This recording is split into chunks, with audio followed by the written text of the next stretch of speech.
మదిలిపట్నంలో ధర్నా కార్యక్రమంలో భాగంగా ఒక రైతు గురించి పొగాకు గిట్టుబాటు ధర గురించి మనం తెలుసుకునే ప్రయత్నం చేద్దాం. చెప్పండి అండి.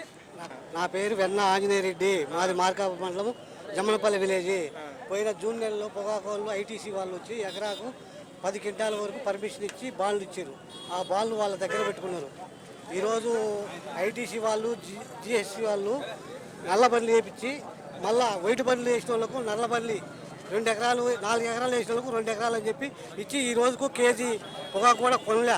ఈ రైతులు కాడ దళారులు, బయర్లు, సూపర్వైజర్లు కుమ్మక్కై కింటాకు 1000 రూపాయల లెక్క, ఒక చెక్కుకు 1000 రూపాయల లెక్క తీసుకొని వాళ్ళే మధ్య డలార్లు పెట్టి వాళ్ళ దగ్గర నుంచి 7,000 6,000 కొనుక్కొని వాళ్ళు బయర్లతో కుమ్మక్కయ్యి ఒక్కొక్కళ్ళు 16,000 17,000 రూపాయలు అమ్ముకుంటున్నారు.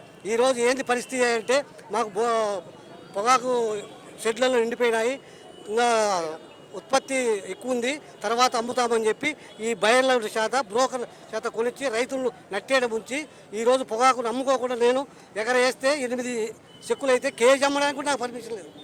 అయితే పొగాకు రైతుల పరిస్థితి ఎలా ఉందని అన్నారు.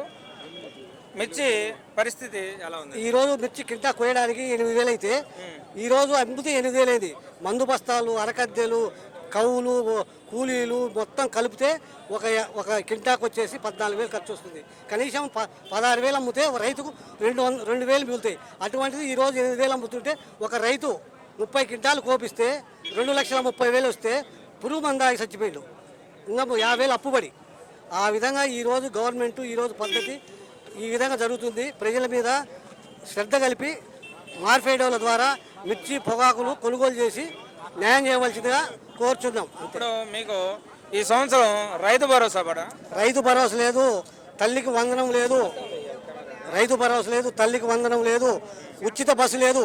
ఇంటికి వచ్చి రేషన్ ఇచ్చేటువంటి ప్రభుత్వాన్ని ప్రజలు 3% ఓడగొట్ట ఈరోజు వాళ్ళ ఇళ్ళ దగ్గరికి పోయి పడిగాపులు కాసి మాకు ఓటేస్తేనే మా దగ్గరికి వచ్చి బియ్యం తీసుకెళ్ళి మా దగ్గరికి రండి, మాకు నెక్స్ట్ ఓటేస్తేనే మా ఇంటికాడికి వచ్చి బియ్యం వేసుకోండి అని పదాలు వాడుతున్నారు.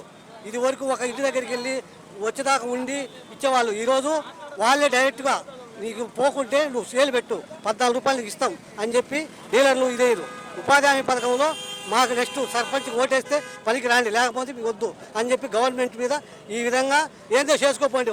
నేనే ఒక పీడీ గారికి ఇట్లా జరుగుతుంది, పోకుండా బస్తర్లు వేసుకుంటుంది అని నేనే రిపోర్ట్ చేస్తే లోకల్ ఎమ్మెల్యే గారు ఏందో చేసుకోపోండి, ఎవరు వచ్చి మాట్లాడతారో అని చెప్పి ఒక బస్టర్ మీద 10 పేపర్లు, ఒక పేరు మీద 10 బస్టర్లు వేసుకొని 40 బస్టర్ల మీద 150 పేర్లు రాసుకుంటారు. చూస్తున్నారు కదా, ఏ రైతుని అడిగినా ముక్త కంఠంతో ఒకటే మాట చెప్తున్నారు, మా పరిస్థితి ఇంత కూటమి ప్రభుత్వం దిగజారలే. గత 5 సంవత్సరాల్లో మేము బ్రహ్మాండంగా తిరిగాము, బ్రహ్మాండంగా ఉంది రైతుల పరిస్థితి.